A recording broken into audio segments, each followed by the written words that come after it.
News, New York. Well, we start now with your Tuesday forecast. And Mike, we have the air quality issues out there and the chance for storms this week. I think those storms, maybe they can't come soon enough. Yeah, I know. That's what we're going to be tracking. And I think some of those storms may have the ability to go strong. All right, you'll have to let us know when they get here. Yeah, that's right. I think they'll be here by this time tomorrow, actually, that we'll be sticking around watching the radar. Radar could get active. Showers and storms will flare up in the heat of the afternoon when the muggy meter spikes.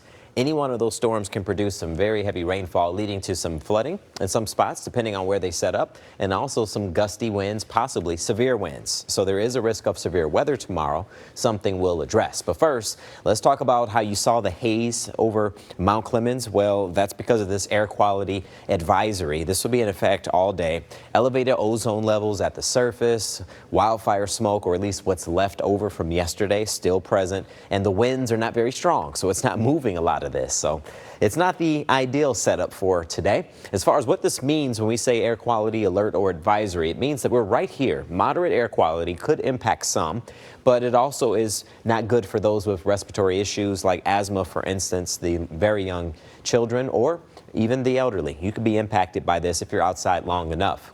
And even if you consider yourself healthy and you're outside, you can have a delayed impact from this type of air. It's just not the greatest. For perspective, we're looking at the global ranking. Detroit's been bouncing back and forth between 6 and 7 all day. It was at 6 just before noon, and then it dropped back down to 7, but I've been watching it go back and forth. So it's just not ideal for today. In fact, you have to travel about 200 to 300 miles to the south to find the green or some good air quality down near Cincinnati.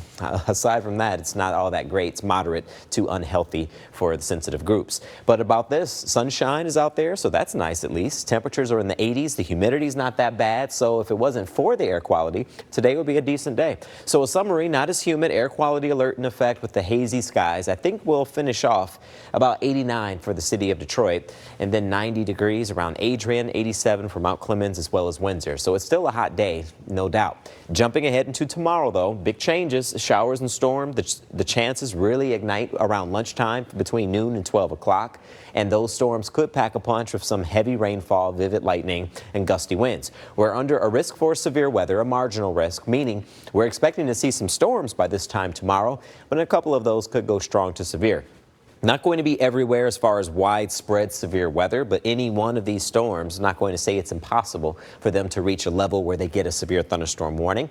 They'll be sun-driven primarily, so once the sun sets, I think the coverage of those storms will give us a break. And then into your Thursday, an entirely different system could bring some chances for storms as well on Thursday. So we could put together 2 days with showers and storms. Before I show you the 7-day, the tropics are starting to ignite. It's been fairly quiet. We got a disturbance that we'll be tracking that could get into the Gulf into next week. It's got about a 40% chance that it could turn into a named system, something we'll be watching behind the scenes, of course.